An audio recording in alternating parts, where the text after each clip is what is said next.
প্রেমানন্দে একবার হরি বল গীতারি গৌর সীতা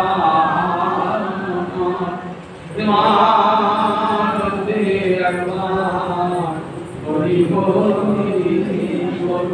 গীতারি গৌর সীতা প্রেমানন্দে একবার হরি বল হরিয়াছেন হবেন আমার মহাপ্রভুর যত দাস সবার চরণ বন্দি দণ্ডে করি ভজ শ্রী কৃষ্ণ চৈতন্য প্রভু নিত্যানন্দ অদ্বৈত গদাধর শিবাচার্য গৌরী ভক্ত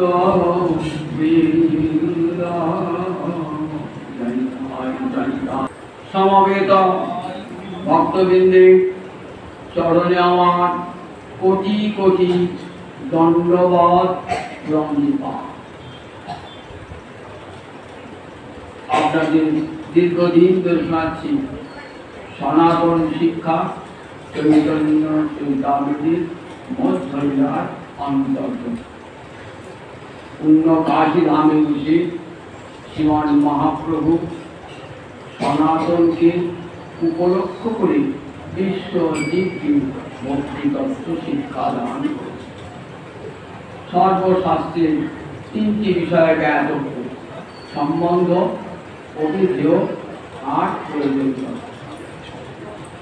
সম্বন্ধ শ্রীকৃষ্ণের সম্বন্ধ তত্ত্ব সমস্ত শাস্ত্রের প্রতিপাদ্য শ্রীকৃষ্ণ, তিনি পরমবাস্য পরমারাধ্য শাস্ত্রজীবী কৃষ্ণস্তু ভগবান স্বয়ং, এটি সব শাস্ত্রের বাণী। সেই কৃষ্ণই একমাত্র সম্বন্ধ তত্ত্ব। তাকে পাবো কেমন করে? তার নাম হল অভিধেয় তত্ত্ব। এই অভিধেয় তত্ত্বের কথাই আমরা শুনেছি। এখন শাস্ত্রের যোগ, জ্ঞান, ধ্যান, ভক্তি সবই তো অভিধেয় করা হয়েছে, কিন্তু অভিধেয় প্রধান যেটি সর্বজনের পক্ষে সাধ্য, সর্বজনের কাছে গ্রহণযোগ্য, সমস্ত দেশ কাল পাত্র ভেদে সকলেই গ্রহণ করতে পারে এমন পুস্তক একমাত্র ভক্তি। তাই ভক্তিকে অভিধেয় প্রধান করেছে। সেই ভক্তির স্তরগুলি আগে দিনে ব্যাখ্যা করেছে, কিভাবে ভক্তি ধীরে ধীরে কৃষ্ণ প্রেমে পরিণত হয়। আদৌ শ্রদ্ধা, আরেকবার শোনাই, আদৌ শ্রদ্ধা তত সাধু সঙ্গ। শ্রদ্ধা মানে গুরুবাক্যের, শাস্ত্রবাক্যের সুদৃঢ় বিশ্বাস। কৃষ্ণে ভক্তি করিলে সর্বকর্মকৃত হয়। এই যে শাস্ত্রবাণী, এই শাস্ত্রবাণীতে সুদৃঢ় বিশ্বাস, এরই নাম শ্রদ্ধা। যে কৃষ্ণকে ভক্তি করলে পরে সর্বধর্ম করা হয়ে গেল, আর আমার অন্য কোনো ধর্ম করার প্রয়োজন নাই, কৃষ্ণ ভক্তি সব। এই নাম শ্রদ্ধা, আদৌ শ্রদ্ধা। তারপরে সাধু সঙ্গ হয়। এই শ্রদ্ধাটা আসবে কেমন করি, এই বিশ্বাস আসবে কেমন করি? সাধু সঙ্গ হতে হতে। এই সাধু সঙ্গের সঙ্গে উপযুক্ত সাধুর কাছে গুরুকরণ, তাকে গুরুত্ব বরণ এবং তার কাছে ভজন শিক্ষা। যেই ভজন করতে আরম্ভ করলেন, ভজন ক্রিয়া তবে আরম্ভ হলো অনর্থ। সেই অনর্থ কেমন করে বৃত্তি করতে হয় কতদিন শুনেছি। তারপরে আছে নিষ্ঠা, যার যে নাম করছে সেই নামে নিষ্ঠা, আর জোর করে করছিলেন এবার নিষ্ঠা। তারপরে রুচি, ভালোবাসা। তারপরে আসক্তি, অর্থাৎ যার নাম তাকে তাকে ভালোবাসা, আসক্তি। কৃষ্ণ নাম করছে সেই কৃষ্ণকে ভালোবাসা। তারপরে তার নাম ভাব, একে বলে রুচি, ভাব বা রুচি, অর্থাৎ কৃষ্ণ প্রেমের অঙ্কুর। এরপরে স্তরটাই হলো কৃষ্ণ প্রেম। তাহলে দেখুন, এতগুলো স্তর পেরিয়ে তবে কৃষ্ণ প্রেম লাভটা হয়।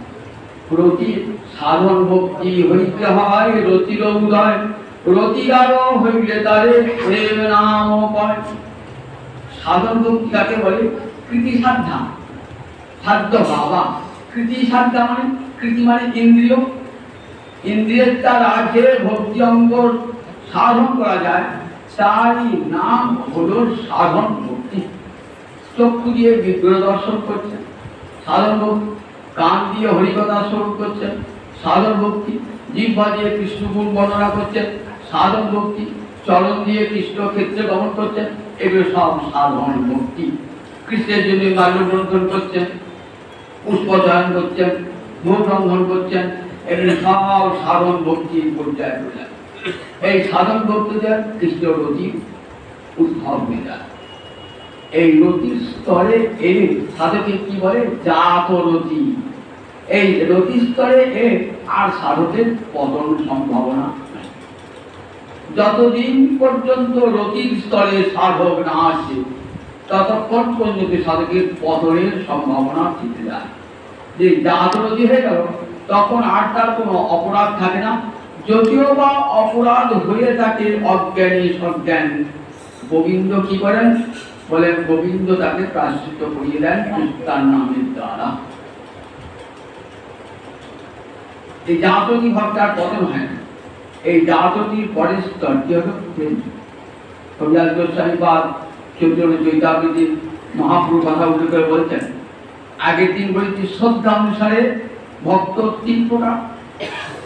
উত্তম ভক্ত যারা শাস্ত্র জ্ঞান এবং দৃঢ় বিশ্বাস, তিনি হলেন উত্তম অধিকার। শাস্ত্র জ্ঞান নাই কিন্তু দৃঢ় বিশ্বাস আছে, তিনি হলেন মধ্যম অধিকার। আর যার শ্রদ্ধাটা কম, অপর একটা বিষয় যদি কাছে গেলে শ্রদ্ধাটা চলে গেল, তিনি হলেন কনিষ্ঠ। এটা তো শ্রদ্ধা অনুসারে। আবার রতি প্রেম অনুসারে ভক্তের তিনটি ভাগ। শ্রীমদ্ ভাগবতের নবযোগীন্দ্র সংবাদে দ্বিতীয় যোগীন্দ্র, যার নাম হরি যোগীন্দ্র বা হরি যোগীন্দ্র, তার কাছে নিমি মহারাজ জানতেছেন, জানিয়ে সাধু সঙ্গ করতে বলেন, ভক্ত সঙ্গ করতে বলেন। সেই ভক্ত চিহ্ন কেমন? ভক্ত না চিনলে তো তার সঙ্গ করা যাবে না। কোন ভক্তি জানবো প্রবীণ দয় হয়েছে? তখন নিমি মহারাজকে হরি যোগীন্দ্র শোনাচ্ছেন এই রতি প্রেম অনুসারে তারতম্যে তিন প্রকার ভক্ত। উত্তম ভাগবত, উত্তম ভাগবত কাকে বলে? সর্বভূতেষু যো পশ্যেৎ ভগবৎ ভাবম আত্মনম ভূতানি আত্মন্বেষম এসব ওই ভাগবতোত্তম। বলেন সর্বভূতেষু, সমস্ত জীবেতে নিজের আরাধ্য দেবতাকে দর্শন করছে। যাহা যাহা নেত্র করে তাহা কৃষ্ণ স্ফুরি। যেমন প্রহ্লাদ দেখুন তেমন কৃষ্ণ প্রেম লাভ হয়েছে। যেদিকে তার চক্ষু যাচ্ছে তাকে তিনি কৃষ্ণ বলে ভাবছে, তার নৃসিংহদেব আরাধ্য দেবতা বলে ভাবছে। অসুরেরা অস্ত্র ধারণ করে আসছে তার অঙ্গে আঘাত করবে বলে প্রহ্লাদ কি ভাবছেন? যে আমার নৃসিংহদেব, আমার কৃষ্ণ আজ অসুর হয়েছেন, অস্ত্র ধারণ করেছে। শত্রুকে তো ভেদ করুন না, শত্রুর মধ্যেও কৃষ্ণ দর্শন, মিত্রের মধ্যেও কৃষ্ণ দর্শন হচ্ছে। সর্বং বিষ্ণু জগতে গোবিন্দ ছাড়া আর কি আছে? লতায় পাতায়, তীরে দুর্গতায়, পাহাড়ে, নদীতে, জঙ্গলে, সর্বত্র ভগবত দর্শন হচ্ছে। এই উত্তম ভাগবত প্রহ্লাদ আদি ভক্তগণ, আমরা সুদেব, প্রহ্লাদ, নারদ, এরা সর্বত্র গোবিন্দ দর্শন করছে, সর্বত্র। এবারে সর্বভূতেষু যো পশ্যেৎ ভগবৎ ভাবম আত্মন। আমার যে আরাধ্য দেবতা আত্মন, আমার নিজের যে আরাধ্য দেবতা, সেই আরাধ্য দেবতাকে যখন সমস্ত ভূতের মধ্যে দেখব, মানুষ তো কঞ্চা, মনুষ্য, পশু, পক্ষী, কীট পতঙ্গের মধ্যেও তখন দেখব। রামদাস বাবাজি, রাধন চন্দ্রদাস বাবাজি জীবনে দেখিয়ে দিয়েছেন একটা কুকুরকে তারা কেমন করে পায়ে ধরে প্রণাম জানিয়েছেন, তার মধ্যে ভগবান শিহরিকে দর্শন করেছেন। তারা বৃক্ষকে প্রণাম জানিয়েছেন, শিহরি আছেন এই জ্ঞানী। সর্বত্র নত হয়েছেন তারা, সর্বত্র দণ্ডবত প্রণাম জানিয়েছেন। জগতের প্রতিটি জীবকে তারা সম্মান দান করেছেন, সম্মান দান করতে বলেন এই ভগবত প্রেমিক যারা, উত্তম ভাগবত যারা। আর ভূতানি আত্মনি ভগবতী, নিজের বললেন আর কি দেখেন, নিজের আরাধ্য যে ভগবান, সেই ভগবানের সমস্ত ভূতকে দর্শন করেন। অর্থাৎ আমার নৃসিংহদেবের মধ্যে সব জীব আছে, বিশ্ব চলাচল আছে, অনন্ত চলাচল। মা যশোদাদের কি রেখেছেন, গোপালের মধ্যে দেখছেন অনন্ত কোটি ব্রহ্মাণ্ড। একবার হাঁটা করো তো বাবু, দেখি তোমার মুখে মাটি আছে কিনা। যেই হাঁটি করেছেন না, কি দেখছেন, মাটি দেখছেন না, অনন্ত কোটি ব্রহ্মাণ্ডকে দর্শন করছেন। ঠিক আছে, এমন যশোদার বাৎসল্য প্রেম, গোপালের মুখে বিবর দেখছেন, অনন্ত কোটি ব্রহ্মাণ্ডকে দর্শন করছেন। ব্রজগোপীরা সর্বত্র কৃষ্ণ দর্শন করতেন। তারা জগতের প্রতিটি তরুলতায় তারা কৃষ্ণ দর্শন করতেন। তারা ভগবান প্রেমীরা এইরকম। আবার নিজের ভগবানের মধ্যে সমস্ত ভূত আছে, সমস্ত পৃথিবী আছে, অনন্তকারী ব্রহ্মাণ্ড আছে, এই জ্ঞান থাকে উত্তম ভাগবতী। আমার যে আরাধ্য দেবতা, তার মধ্যে অনন্ত কিছু যখন বিশ্ব দর্শন করছেন না, অর্জুন বলছেন কি দেখছো, তখন অর্জুন গিয়েছেন, পশ্যামি দেবাং স্তব দেব দেহে সর্বাং তথা ভূত বিশেষ সংঘামে ব্রহ্মাসনস্থং কমলাসনস্থং। বললেন সমস্ত দেবতাকে দর্শন করছি তোমার অঙ্গেতে, কোটি কোটি ব্রহ্মাজি দেবগণ সব তোমার অঙ্গেতে বিরাজমান। কমলাসনস্থ যে ব্রহ্মা, সেও তোমার অঙ্গে বিরাজ করছে। ঈশ্বর মহাদেব তোমার অঙ্গে বিরাজ করছে। যত সিদ্ধ পুরুষ, যত সাধ্য দেবতা, অনন্ত কোটি দেবতা তোমার অঙ্গে বিরাজ করছে। ভক্তের দর্শন যখন কৃপা করলেন গোবিন্দ, অর্জুনকে দিব্যচক্ষু দান করলেন, তখন দেখছেন তার যে আরাধ্য দেবতা কৃষ্ণের মধ্যে অনন্ত কোটি দর্শন। এই উত্তম ভাগবতের এইটি হলো লক্ষ্য। মধ্যম ভাগবতের সমস্ত জীবের কৃষ্ণ দর্শন করেন না, তবে তাদের প্রেম লাভ হয়েছে কেমন, তাদের প্রেমটা ঈশ্বরের প্রেম। ঈশ্বরের তৎ অধীনেষু বালিশেষু দিশস্যুত প্রেমমৈত্রী কৃপপেক্ষা সবই মধ্যম।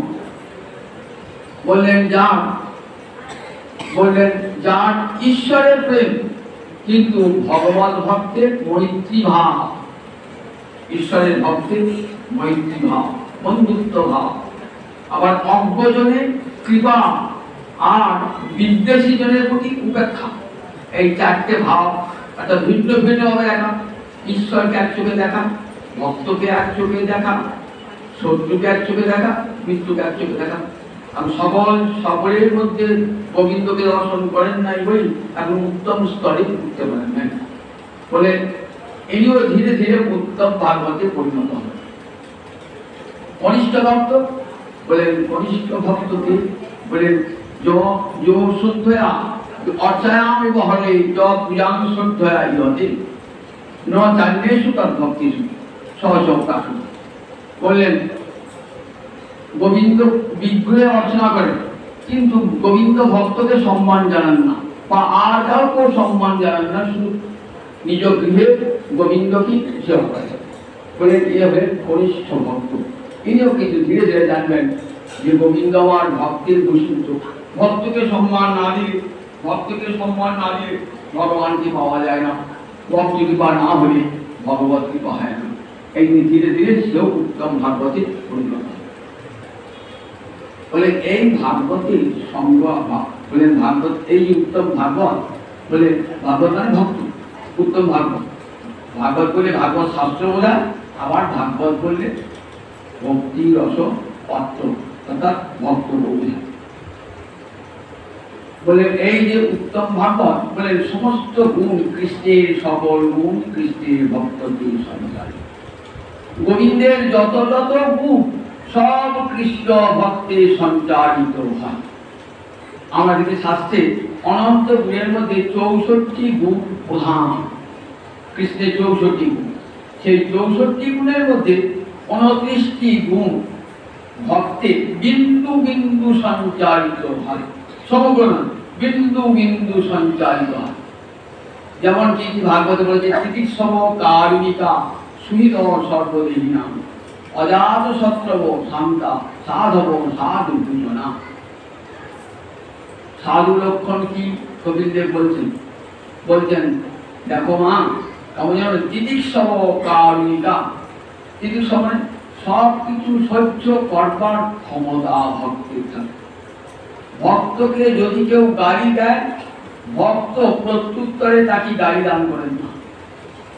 ভক্ত অঙ্গে যদি কেউ আঘাত করে, ভক্ত তার বিনিময়ে তার অঙ্গে প্রত্যাঘাত করেন না। এটাই ভক্ত যদি কেউ অপমান করে, ভক্ত তার বিনিময়ে তাকে অপমান করেন না। এটা একটা ভক্তির বড় গুণ, তিতিক্ষম, সব কিছু সহ্য করবার ক্ষমতা। যত নিন্দা শুনি না কেন, তথাপি ভক্তের হৃদয়ে চলা, কারণ সর্বত্র শত্রুর মধ্যে সে ভগবানকে দর্শন করেছে। তাই তিতিক্ষম, এই তিতিক্ষা গুণ। দেখো রামদাস বাবাজি কলকাতার আশা যাচ্ছেন তো, আর কয়েকটা ছেলে ছোকরা আশা দাঁড়িয়ে বলছে, এত বড় বতরটা তোমার কাটতে পারো না, কেবল ভাঞ্জালি বাজি ভাবি তাই ওর হাতে সাপ করে বেড়াচ্ছ লোকে ঢোকে ঢোকে। শুনে যাই খান তো শোনা বলছে, আমাদের বলা হয়েছে এবার যেতে পারি, হাসতে হাসতে তারপরে কিছু ভব্য লোক ছিলেন, তারা বললেন সাহস কাকে বললে কথাটা, কাকে বললে কথাটা জানিস? আপনার সিদ্ধ পুরুষ, যার অঙ্গ স্পর্শ করে তার সব পাপ ক্ষয় হয়ে যায়, যাকে দেখলে মানুষ তার পাপ পেয়ে যায়। আর আমার লোক কিছু গাল দিয়ে আসছেন, পরবর্তীকালে তার আবার আপনার বাবাজির চরণে স্মরণ করছে। তার ভক্তের এত বিনিময়ে তাকে কোনো তার বিনিময়ে তাকে বহন করা করেন। সাধুজনের স্বভাব, নিজে অপমানিত হলেও অপরকে অপমান করে। ক্ষতি করতে চাইল, আমরা একটু মহারাজ অমরসেন ক্ষতি করতে গেলেন দুর্বাসা, মাথা থেকে জটা নিক্ষেপ করে বললেন তোমাকে পুড়িয়ে মান। কি দোষ হয়েছিল না, তার আসার আগে দ্বাদশীতে পালন করতে হয় তো, একাদশী করবেন, এই কাল একাদশী করবেন, কাল অপরা একাদশী করবেন। তো একাদশীটা সম্পূর্ণ কখন হয় বলুন দিন? দশমীর দিনে সম্পর্ক করুন, দশমীর দিন রাত্রি দিয়ে একবেলা রাত্রে ভোজন নাই, একাদশীর দিন পর দিন ভোজন নাই, একাদশী দুর্গায় ভোজন নাই, পরের দিন দ্বাদশী দিনের রাতে পালন করে আপনার মহাপ্রসাদ গ্রহণ করে প্রথম অঙ্গ একেবারে পালন। একাদশী ব্রত করেছেন, ব্রত করে পালন করবেন। পালনটা থেকে 5 লেখা থাকে, 9টা 20 মধ্যে পালন, 9টা 22 মধ্যে, অর্থাৎ দ্বাদশীর মধ্যে পালনটা করতেন। তার পালনটা করতেন তো নিমন্ত্রণ করেছেন দুর্বাসা যে আপনি ব্রাহ্মণ আবার বিয়ে এসেছেন, আমি পরম ভাগ্যবান, আপনারও তত্ত্বাবস্থাকে অতিথি পেয়েছি, আবার গিয়ে কৃষ্ণের প্রসাদ গ্রহণ করবেন। বেশ কথা, স্নান করতে গিয়েছেন তো গিয়েছেন, আসার তার নাম নাই। এদিকে সময় পেরিয়ে যাচ্ছি, তখন কি করলেন?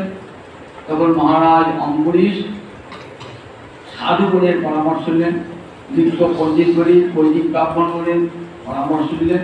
তারা বলেন গোবিন্দের চরণামৃত পান করে ব্রত ভঙ্গ করুন।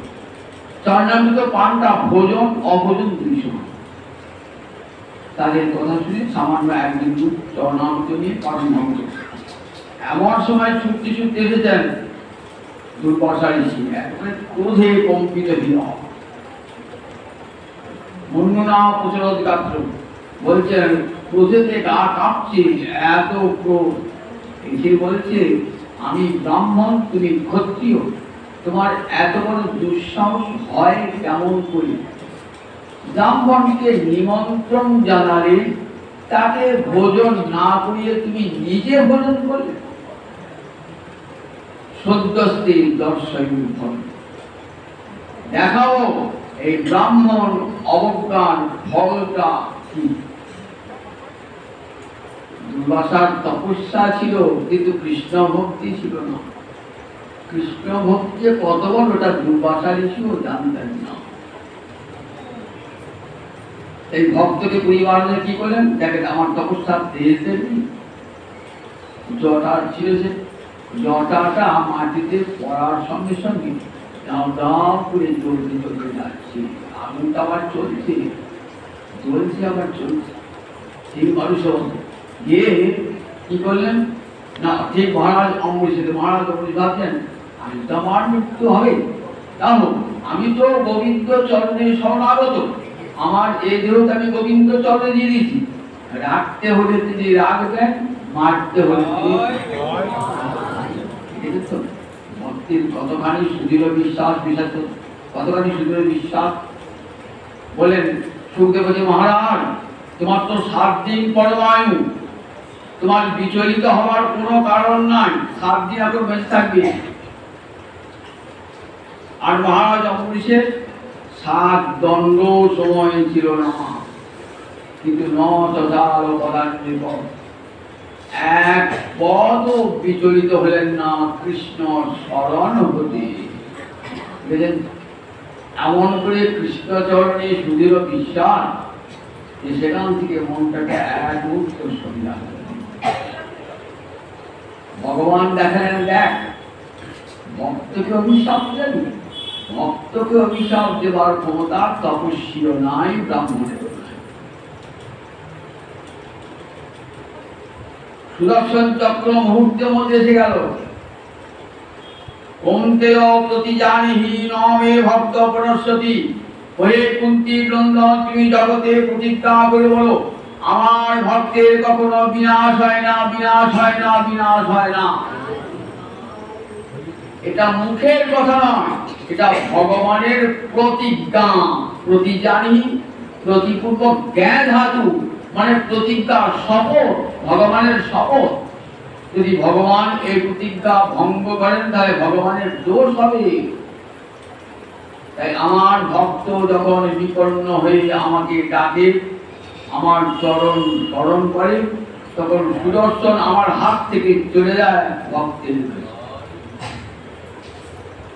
সুদর্শন দিয়ে সেই জ্বলন্ত অগ্নিকৃত্যাকে এক মুহূর্তে ধ্বংস করে একবারে চলে গেলেন দুর্বাসা ঋষি। দুর্বাসা ভাবছেন যে আমার অভিশাপ কোথাও ব্যর্থ হয় না, আজ ব্যর্থ হলো কেন? মনে মনে চিন্তা করছেন কেন আজ ব্যর্থ হল। দুর্বাসার শ্বশুর অভিশাপ দিয়েছেন। দুর্বাসার স্ত্রীর নাম ছিল কন্দলী। কন্দল মানে ঝগড়া করা, তা খুব ঝগড়ে মুখরা মেয়ে ছিল। যখন কন্যা সম্প্রদান করেন না, তখন অভিময়ী বলেছিলেন বাবা আমার মেয়ে একটু মুখ করা, মানিয়ে ঝুঁকি দিও। বলে তো 100টা অপরাধ ক্ষমা করবো, তার বেশি নয়। 100টা অপরাধ মানে কি সময় লাগবে নিশ্চয়ই, কিন্তু পালকি থেকে নেই তো একেবারে একদিনে 100 পেরিয়ে 101। সঙ্গে সঙ্গে দুর্বাসা ঋষি নয়নাঙ্গিতে পুড়ে পড়ে গেল বউ। বাবা কাঁদতে কাঁদতে এসে বললে আমার মেয়ে যদি তোমার সঙ্গে ঘর করতে না পারে আমার বাড়িতে দিয়ে আনতে পারতে, আমার মেয়েকে হত্যা করা কি করেছিল? আমি তো বলেছিলাম, প্রতিজ্ঞা করেছিলাম, বলে খুব অহংকার, খুব দর্প নয়। তোমার এই অহংকার কৃষ্ণ ভক্তের কাছে চূর্ণ হবে। সেই ঋষি বাক্যকে আমার সাক্ষী দেয় কৃষ্ণের কাছে। আর কৃষ্ণের কাছে কখনো জীবন মহাভারত পর্যন্ত, মহাভারতের পাণ্ডবরা যখন বনবাসে না, তখন দুর্যোধন কি করলেন, বড় খুব কৌশলী তো, কিভাবে পাণ্ডবদের বিনাশ করা যায় কেমন তক্কে তক্কাছে সেই কৌশল ভাবলেন দুর্বাসাকে পাঠিয়েছি। দুর্বাসা তো একা যায় না, সঙ্গে সঙ্গে একবার 10,000 শিষ্যের সঙ্গে সঙ্গে। পাণ্ডবরা তো ভিখারি, কি খেতে দেবে? আমার যুধিষ্ঠির বড় অতিথি করান, আসুন বসুন খেয়ে যান বলবেন নিশ্চয়ই, আর খেতে পারবেন। তখন কিন্তু দুর্বাসা অভিশাপ দেবে, পঞ্চপাণ্ডব পড়ে যাবে, লেখা চুকে যাবে, আর আমাদের যুদ্ধ করতে হবে। তখন গিয়েছেন না যুধিষ্ঠির বড় আনন্দ, আসো আসুন আজ আমার দিন ধরে 10,000 শিষ্য নিয়ে গিয়েছে। তো দ্রৌপদী বলছে নিমন্ত্রণ তো করলেন, ঋষির সঙ্গে দেখুন, ঋষি একা 10,000 শিষ্যকে খাওয়াতে হবে, পারবেন তো? ভিক্ষা করে যা অন্ন রন্ধন করেছিলাম সে তো সব 5 ভাই খাওয়া হয়ে গেছে, আমারও খাওয়া হয়ে গেছে, এখন তো খেতে পারবো না। সূর্য দত্ত একটা থালি ছিল, হাঁড়ি ছিল, যতক্ষণ হাঁড়িতে সামান্য একটু তন্ডুল কামাতি শাকের কণা লেগে থাকতো ততক্ষণ হাজার হাজার লোককে খাওয়ানো, দ্রৌপদী তখন খাওয়ানো হয়েছে। দ্রৌপদী খাওয়া শেষ, তখন ঘরে কপাটি রাখছেন যে আর পঞ্চপাণ্ডবকে বাঁচাতে পারলাম না, এবার দুর্বাসার কোপে পঞ্চপাণ্ডব শেষ। তখন কি করবেন? তখন কি করবেন? বিপন্ন জন, আর্তজন তারা কি করেন? যদি ভক্তি সংস্কার হৃদয়ে থাকে তখন কোথাও হত্যে দিয়ে করেন না, তখন মনে গোবিন্দ চরণ কৃষ্ণ ভক্ত, কোথাও যান না, তাবিজ মাদুলি করতে যান না, গোবিন্দ চরণকে আপন হৃদয়ে স্মরণ করেন। দেখুন তার ভক্ত কৃষ্ণের প্রতিবাদ পাচ্ছে না, আমার আর্ত ভক্ত যখন আরতিতে আমাকে ডাকবে, গীতায় পড়েছেন তো আমার 4 প্রকারের ভক্ত আছে, আর্ত, জিজ্ঞাসু, অর্থার্থী, জ্ঞানী। আরতি যখন ডাকবে আমি ছুটে যাই, ডাকার মতো দিকে আজও আসবেন, যে দ্রৌপদী এসেছে আমার ডাক আসবে না তা নয়, আজও আপনি ডাকুন, আরতি ঘরে ভগবান ছুটে আসবে। ভগবান ছুটে এলেন, দেখুন এসে বলছেন কৃষ্ণা কৃষ্ণা কৃষ্ণা, দ্রৌপদীর নাম কৃষ্ণা, আমি বড় ক্ষুধার্ত, আমাকে খেতে দাও না। কৃষ্ণা দরজাটা খুলে দিয়েছে, কৃষ্ণ বলছে আমার সাথে তামাশা করছো, পাণ্ডবটা বড় বিপদ, তাই তোমাকে স্মরণ করছিলাম। বেশ বিপদের কথা পরে শুনছি, এখন আমি খুব ক্ষুধার্ত, আমাকে একটু খেতে দাও, জল দাও। কোথায় খেত? কিছুই তো না, সব খাওয়া হয়ে গেছিল। বলে দেখো না হাঁড়িটা করে কোথাও কিছু দেখেছে, সেই হাঁড়িটার কোণে সামান্য একটু শাকের কণা দিয়েছে, সেই শাকের কণাটুকু এনে কৃষ্ণকে দিয়েছেন, একটু জল দিয়েছে। পরম পরিতৃপ্ত স্মী, আমি খুব পরিতৃপ্ত হলাম। দেখুন জয়বিতুষ্টে তজবিতুষ্টে জগৎ তুষ্ট, শাস্ত্রে আমরা বলেন না, প্রীতে প্রীতম জগৎ, কৃষ্ণ তুষ্ট হলে জগৎ তুষ্ট, কৃষ্ণ প্রীত হলে জগৎ প্রীত। কৃষ্ণ খেয়ে ভোজন করেছেন তো, এইবার সবার ভোজন হয়ে গেছে, 10,000 শিষ্যেরও ভোজন হয়ে গেছে। দেখছেন আমরা খেলাম না, কিছুই না, হয়তো পেটটা এত ভর্তি দিয়ে তো কিছুই খেতে পারবো না। সুতরাং যুধিষ্ঠির অপমান হল, আমরা এই নদীর ধার দিয়ে চলে গেল। এইখানে একবার অপমান ছিলেন কৃষ্ণের কাছে, আর একবার কৃষ্ণ ভক্তির কাছে। অহংকার চুপ নেই। দুর্বাসা জানতেন না যে ভক্তের কি শক্তি, তপস্যার শক্তি তুচ্ছ, তপস্যার শক্তি তুচ্ছ। যে তপস্যায় হরিভজন হয় না, সে তপস্যার কি মূল্য? যে তপস্যায় হরিভজন নয়, সে তপস্যা আরাধিত যদি হরি তপস্যা তত কি, আরাধিত যদি হরি তপস্যা তত কি। নারু পঞ্চাশ নারু বলছেন, আমি যদি হরি আরাধনা করি আমার আর তপস্যা নিতে হবে, আর যদি হরি আরাধনা না করি আমার তপস্যা নিয়ে কি হবে? তপস্যা তো তারই শক্তি, আর তাকেই ভজন না করি না বলে তপস্যার কোনো মূল্য নাই। যে তপস্যায় হরিভজন হয় না, সেই তপস্যার কোনো মূল্য নাই, সেই জ্ঞানেরও কোনো মূল্য নাই, সে তপস্যারও কোনো মূল্য নাই, সেই যোগের কোনো মূল্য নাই। দেখুন তপস্বীতে সেদিকে দেন দুর্বাসার চুল দেখা গেল, দুর্বাসার পশ্চাতে সেই সুদর্শন ঘুরছে, 1টা বছর তাড়া করে বেড়াচ্ছে, আর মহারাজ অম্বরীশ ভাবছেন আমি বোধহয় কোনো অপরাধ করেছি। ভক্ত কোনো অপরাধ করে না, তথাপি তার মনে হয় আমি অপরাধ করে ফেলেছি, এটা ভক্তির স্বভাব। এই মনে মনে খুব অন্তর ব্রাহ্মণ অভুক্ত হয়ে আমার বাড়িতে গেলেন, খুব রাজা হয়ে, খুব কৃষ্ণভক্ত রাজা, তো মনটা খুব বিশাল, খুব ভুলে গেছে। আর এদিকে দুর্বাসা আসবে কি, দুর্বাসা তো তাড়া করে বেড়াচ্ছে, সুদর্শন তাড়া করে বেড়াচ্ছে, সুদর্শন কোথায় গেলেন? প্রথমে 10 দিকপালের কাছে, 10 দিকে 10 জন দিকপাল আছেন, ভগবানেরই তারা অংশ, এক একটা দিককে তারা শাসন করছে, 10 দিকে 10 দিক বলাচ্ছে। বলতে আমাকে আশ্রয় দাও, আমাকে সুদর্শন তারা করে আসছে। বলছেন দেখো কার সুদর্শন? কৃষ্ণের সুদর্শন। আর আমরা কার কৃপাতে এই দিকপাল রূপে আমরা আসীন হয়েছি জানো? গোবিন্দের কৃপাতে। আর তুমি কৃষ্ণ ভক্ত বিরোধী, তোমাকে স্থান দেবে? এখানে কৃষ্ণ ভক্ত বিরোধীর কোন স্থান নাই, বৈষ্ণব বিরোধী জনের কোন স্থান। 10 দিকপালের কাছে কোথাও জায়গা পেলেন না। সৃষ্টিকর্তা ব্রহ্মার কাছে গেলেন। ব্রহ্মা বলেন যে দেখো তুমি কৃষ্ণ চরণে অপরাধ করেছ, সুতরাং আমি তোমাকে আশ্রয় দান করতে পারি। দেখো আমি যে ব্রহ্মার সৃষ্টি কার্য করি সেটা আমার নিজের শক্তিতে করি না, আমি গোবিন্দের শক্তিতে শক্তিমান হয়ে সৃষ্টি। এবার ভাগবতে ব্রহ্মমণি দান ব্রহ্মস্তব করছে।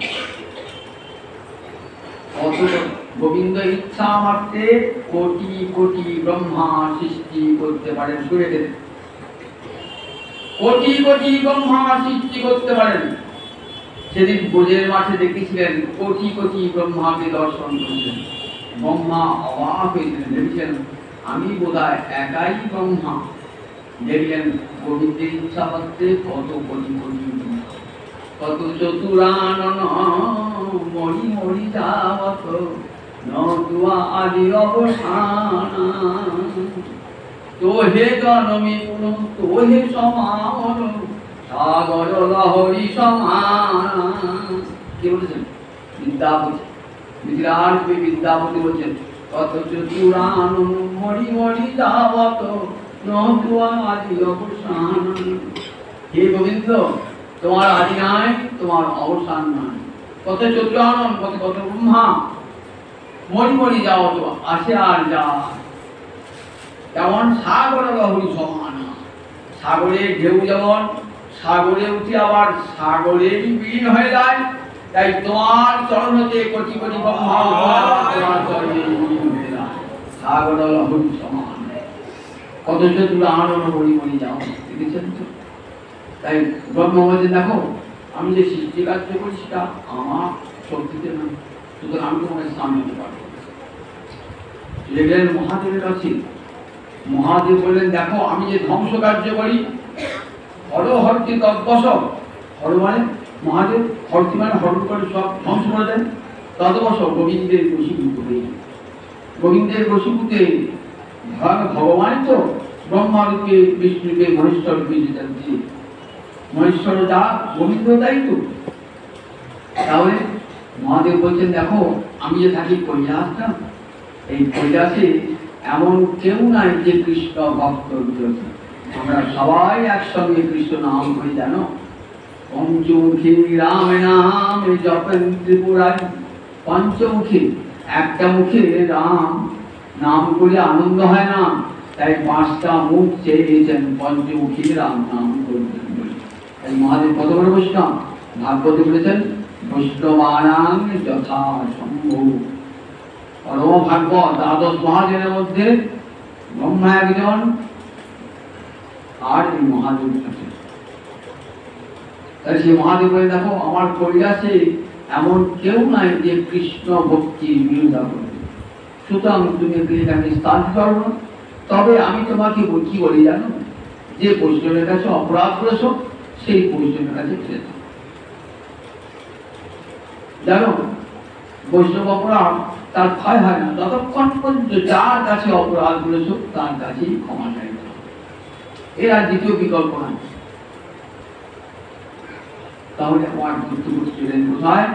1 বৎসর পরে আবার এলেন সেই মহারাজ অম্বরীশের কাছে। মহারাজ অম্বরীশ, দেখুন মহারাজ অম্বরীশ এই মাত্র ওই গোবিন্দের চরণামৃত পান করে 1 বছর আছেন, আর কিচ্ছু খান না। অবাক হয়ে যাবেন, 1 বছর মানে না খেয়ে থাকতে পারে? পারে। বাল্মীকি 1 বছর কেন, হাজার হাজার বছর না খেয়ে ছিল। কি করে? রাম নাম সুধায়। তাহলে 1 বছর তো 1 বছর পরমানন্দে কৃষ্ণ নাম মাধুর্যে মগ্ন হয়ে ক্ষুধা নাই, তৃষ্ণা নাই। এসে সুদর্শন বলছিলাম, সুদর্শন হাতকে রক্ষা করে। দেখুন কৃষ্ণ ভক্তের কেমন গুণ, দেখুন কৃষ্ণ ভক্তি বলেন না, উৎসব কারণিকা সুহৃদয় সর্বদেহী নাম। কৃষ্ণ ভক্তির কেমন গুণ। সুদর্শনকে স্তব করলেন, হে সুদর্শন, আমার প্রতি তোমার যদি বিন্দুমাত্র কৃপা থাকে, দ্বিজ ভবতু বিজর, মানে সন্তান মুক্ত হোক এই ব্রাহ্মণ, সন্তান মুক্ত হোক।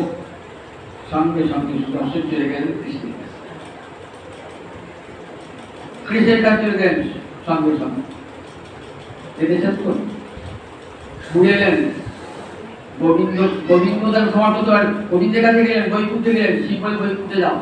গোবিন্দ বললেন, দেখো আমিও তোমাকে ক্ষমা করতে পারবো না, তুমি আমার ভক্তের কাছে অপরাধ করেছো, আমার কাছে ক্ষমা চাইতে এসছো। একটা জিনিস ভালো করে পরিষ্কার দেখুন, যে কৃষ্ণ ভক্তের কাছে অপরাধ করে কৃষ্ণ ক্ষমা করতে পারেন না যতক্ষণ ভক্ত ক্ষমা না করছে। কৃষ্ণ বললেন, দেখো অহং ভক্ত পরাধীন, ব্রহ্মা শিব আমার অধীন, তাই তোমাকে ক্ষমা করতে পারে না। আমিও কার অধীন জানো? অহং ভক্ত পরাধীন, আমি আমার ভক্তের প্রেমের অধীন। সুতরাং আমার ভক্তকে যদি কেউ অপমান করে, সেই ভক্তের কাছেই ক্ষমা চাইতে হবে। নবদ্বীপের চাপাল গোপাল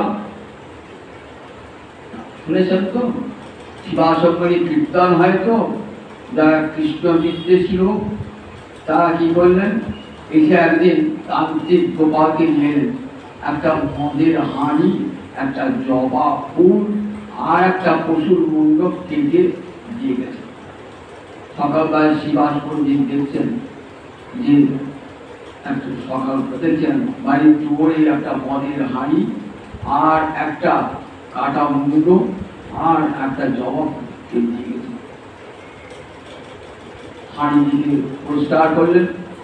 দেখুন কিভাবে লুকিয়ে লুকিয়ে দিয়ে গেছেন তো, প্রকাশ লুকিয়েও অপরাধ করলে কেমন হয়। 3 দিনের মধ্যে কুষ্ঠ ব্যাধিতে আক্রান্ত হয়েছে গোপাল। 3 দিনের মধ্যে কুষ্ঠ ব্যাধিতে আক্রান্ত হয়েছেন। কুষ্ঠ ব্যাধি আস্তে আস্তে এমন বিক্ষিপ্ত গলিত কুষ্ঠ, একবারে ঘা হয়েছে, ফুল বার হচ্ছে। স্ত্রী দূর থেকে অন্যকে জেনেছে। শেষকালে ছেলেরা বললে, তোমার আর বাড়ি থাকা হবে না, তুমি চলে যাও গঙ্গার ধারে। গঙ্গার ধারে একটা কুড়ে বেঁধে সেখানে গোপাল থাকে।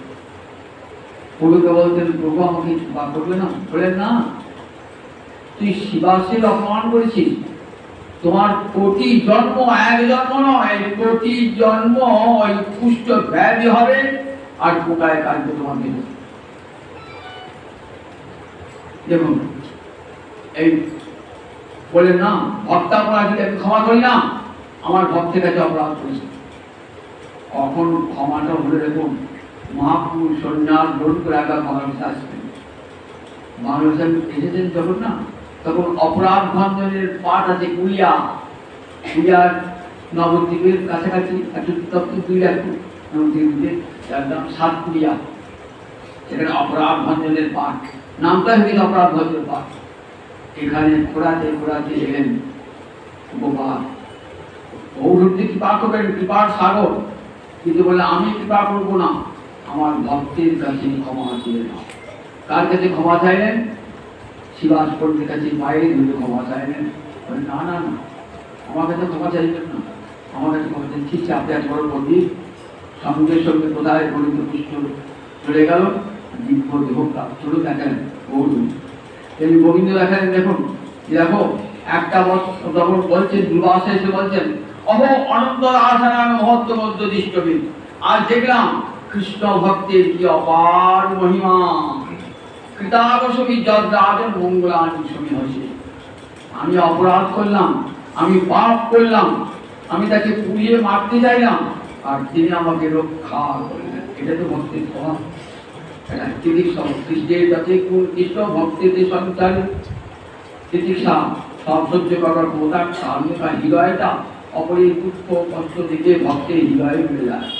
সুহৃদ সর্বদেহী না, সকলের প্রতি সৌহার্দ্য, সকল কি বন্ধু জ্ঞান, সব আমার কৃষ্ণ ভক্ত। সকল জগতে এমন কেউ নাই যে কৃষ্ণ ছাড়া জীব আছে। সকলকে বন্ধু দৃষ্টিতে দর্শন করে। অজাত শত্রু, কেউ তার শত্রু হয় না, ভক্তের শত্রু হয় না। যেমন মহারাজ যুধিষ্ঠির দেখেন তো, ভীমের প্রতি শত্রুতা ছিল, অর্জুনের প্রতি শত্রুতা ছিল, কিন্তু যুধিষ্ঠিরের প্রতি কারো শত্রুতা ছিল না। অজাত শত্রু। যুধিষ্ঠির কেউ কারোর প্রতি শত্রুতা পোষণ করতেন না। দুর্যোধনের মতন, যে দুর্যোধন কতবার তাকে পরাজিত করেছে, কতবার তাকে লাঞ্ছিত করেছে, তার স্ত্রীকে নিয়ে অপমান করেছে কৌরব সভাতে, তথাপি যুধিষ্ঠিরের কেমন ক্ষমা মন। যুধিষ্ঠির ভাইকে দুর্যোধন না বলে সুযোধন বলতেন। রাজযজ্ঞে ভান্ডারী ভার দিয়েছিলেন দুর্যোধনকে। কত ভালোবাসা দেখেছেন যুধিষ্ঠির। তবেই তো ভারত সম্রাট। মহারাজ গোবিন্দ দেখে এমন লোক কি ভারত সম্রাটের সিংহাসনে বসাতে হবে। যে মহারাজ অজাত শত্রু। যুদ্ধ হতে হবার সময় একবার দ্রোণাচার্য যুধিষ্ঠিরকে ধরে ফেলেছিলেন। যুধিষ্ঠির যুদ্ধে তেমন দক্ষ ছিলেন না, বান মারতে ভালো পারতেন না, বা গলা যুদ্ধ তো জানতেন না। তার একসময় দ্রোণাচার্যের যুদ্ধে ধরা পড়েছিলেন। তখন দুর্যোধনকে জিজ্ঞাসা করছেন, যুধিষ্ঠিরকে হত্যা করবো না? কখনো না, তাহলে এখানে যুদ্ধ শেষ হয়ে যাবে। যুধিষ্ঠির না, রাগ তার অর্জুনের উপরে, ভীমের উপরে, কিন্তু যুধিষ্ঠির উপরে কোনো নির্দেশ না। যস্মাৎ বিজতি রূপম, দেবের গীতায় বলা আছে ভক্তের গুলি, যা থেকে কেউ উদ্বেগ প্রাপ্ত হয় না, আবার যে কাউকে উদ্বেগ দান করে না, সেই ভক্ত। কৃষ্ণ ভক্ত এমনই। ভাগবত বলছে তিতিক্ষব কারুণিকা সুহৃদ সর্বদেহী নাম অজাত শত্রু শান্তা। তাদের হৃদয়টা সমগুণে শান্ত। কখন হয়? সম একটা গুণ। কাকে বলে সম? দম মানে বহিরিন্দ্রিয়ের সংযম, সম মানে অন্তর ইন্দ্রিয়ের সংযম। অন্তরের সংযমকে বলে সম। অন্তরটা শত বিপদে বিচলিত হয় না, কারো অপমানে বিচলিত হয় না, ক্রোধে বিচলিত হয় না, ক্রোধ থাকে না। বললেন দেখো এরাই হলেন তেমন না, এরা কখনো অচঞ্চল থাকে, সর্বাবস্থায় অচঞ্চল থাকে, শান্তা। আর অন্তরে কোনো কামনা বাসনা নাই তো, মুক্তি মুক্তি সিদ্ধিকামী সকলই অশান্ত। কৃষ্ণ ভক্ত নিষ্কাম অদেহী শান্ত, তাকে শান্ত বলা হয়। দেখেছো কবিরাজ গোসাই তার দুটি পায়ে সুন্দর করে বোঝেন যে ভক্তিকামী বিষয় চায় গোবিন্দের কাছে, তার চিত্ত অশান্ত। যে গোবিন্দের কাছে মুক্তি চায় তার চিত্ত অশান্ত। যে গোবিন্দের কাছে অষ্টসিদ্ধি নবনিধি চায় সে তার চিত্ত অশান্ত। কিন্তু কৃষ্ণ ভক্তের কোনো চাহিদা নাই, গোবিন্দ আমাকে মুক্তি দাও, মুক্তি দাও, পদ দাও, পদ দাও। প্রভু কিছুই চায় না, প্রভু যেন আমার অন্তরে যুগ যুগান্তর জন্ম জন্মান্তর তোমার চরণে যাওয়া। তাই ভক্তের কাছে ভগবান ঋণী। জ্ঞানীর কাছে ঋণী থাকেন না, যোগীর কাছে ঋণী থাকেন না। যে যথাবাং প্রবর্তাতে তাং সতীব ভজাম্যম, আমি তাদের সবার ঋণ শোধ করে দিই। কিন্তু ভক্তের ঋণ আমি শোধ করতে পারি। ভক্তের কাছে আমি চির ঋণী যেতে চাই। তাই ভক্তের চিত্ত শান্ত। সাধব সাধু ভূষণ, সাধব তাকে সাধু বলে। জটাবাদী সাধু, গেরুয়া সাধু বললেন না, সাধন নাই, সাধু বেকাম করে। সাধন নাই, শুধু আচার্য শঙ্করের ভাষায় উদর নিমিত্তং ভৌতিত বেশন, পেট ভরাবার জন্য নানান বেশ ধারণ করছে। খাইটা জটা লাগিয়েছে, হাতে একটা সীমা লাগিয়েছে, ত্রিশূল লাগিয়েছে, বেদর কাপড় করছে। কি বাবা সাধু বাবা, অমুক বাবা তমুক বাবা করে পয়সা বার করবার ধমকি। আর মানুষ তো ভগবান মানুষ, তাতেই ভুলে যায়, ভুলে ঠকে যায়। বারবার ঠকেও তাদের কিন্তু ওই চৈতন্য হয় না, তাদের সাধু পাল্লাতেই পড়ে যায়। সাধু গায়ে হাত দিয়ে বড় ভালো যায়, ডাক্তার বলবি দেখাতে হবে না এমন সাধু। যে সাধুর মুখে কৃষ্ণ নাম নাই, কৃষ্ণ কথা নাই। বলছেন যার মুখে, ভক্তি ঠাকুরের গান আছে, যার মুখে ভাই কৃষ্ণ কথা নাই তার মুখ তুমি দেখো না। যার মুখে ভাই কৃষ্ণ কথা নাই তার কাছে তুমি যেও না। সেই জন্য ভাগবত সাবধান করেছেন।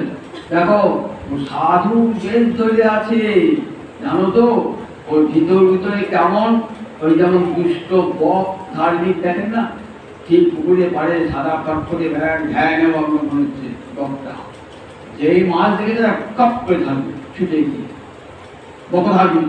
ঠিক সেই রকম সাধু, সেই রকম সাধুদের কি কোথাও কোনো বড় লোক আছে কোথায় টাকা পয়সা পাওয়া যেতে পারে, তাকে দিয়ে কাউকে ভেটকি লাগিয়ে কাউকে অর্থ উপার্জন করবে, বলে এই সাধুকে ভাগবত করে সাধু বলে। মহারাজ আপনি জটাধারণ করতে গেছেন, জটাধারণ করেছেন, রাজা ভগীরথ জটাধারণ করেছিলেন না গেরুয়া কাপড় করেছিলেন? মন না রাঙে বসন নামে, কি ভুল করে নিল? মনটা কি রাঙালাম না কৃষ্ণ রাগের রঙে, আর কাপড় আনিয়ে মায়া আমাকে শাড়ি বুঝি। দেখুন সংসারে রয়েছেন কেমন, সংসারে রয়েছেন বটে কিন্তু মনটি কৃষ্ণ রাগ। তাই ডক্টর গান গেছেন, গৃহে বা জঙ্গলে থাকে গৌরাঙ্গ বলে ডাকে, নরোত্তম মাঝে তারো সঙ্গ। গৃহে থাকতে হবে না, জঙ্গলে গৃহে থাকা জঙ্গলে থাকুন, হা গৌর বলে হা কৃষ্ণ বলে তাদের আমি সেই সাধু সঙ্গ।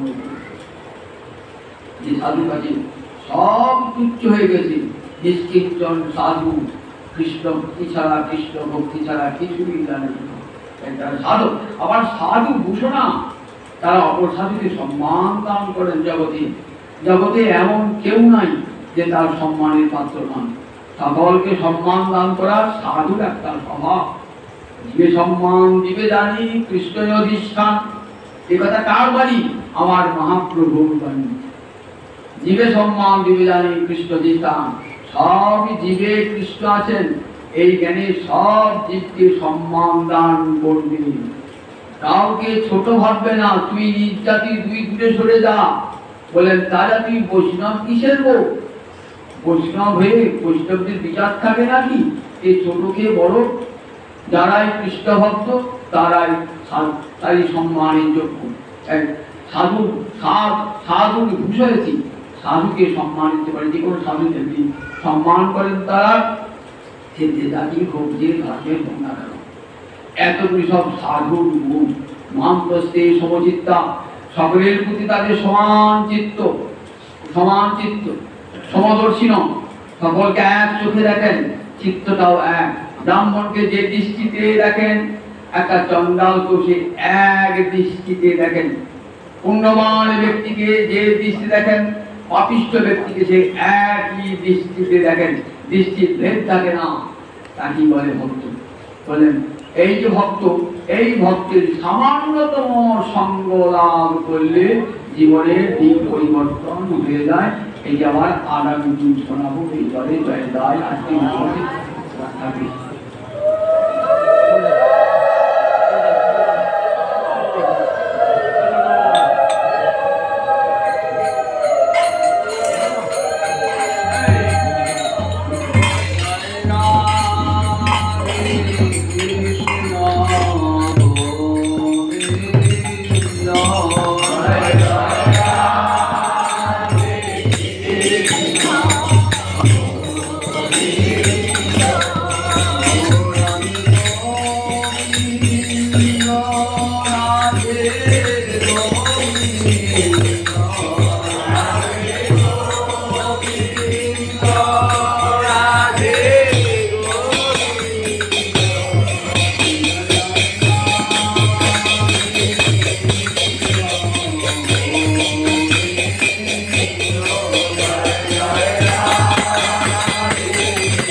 যাও জয় যাও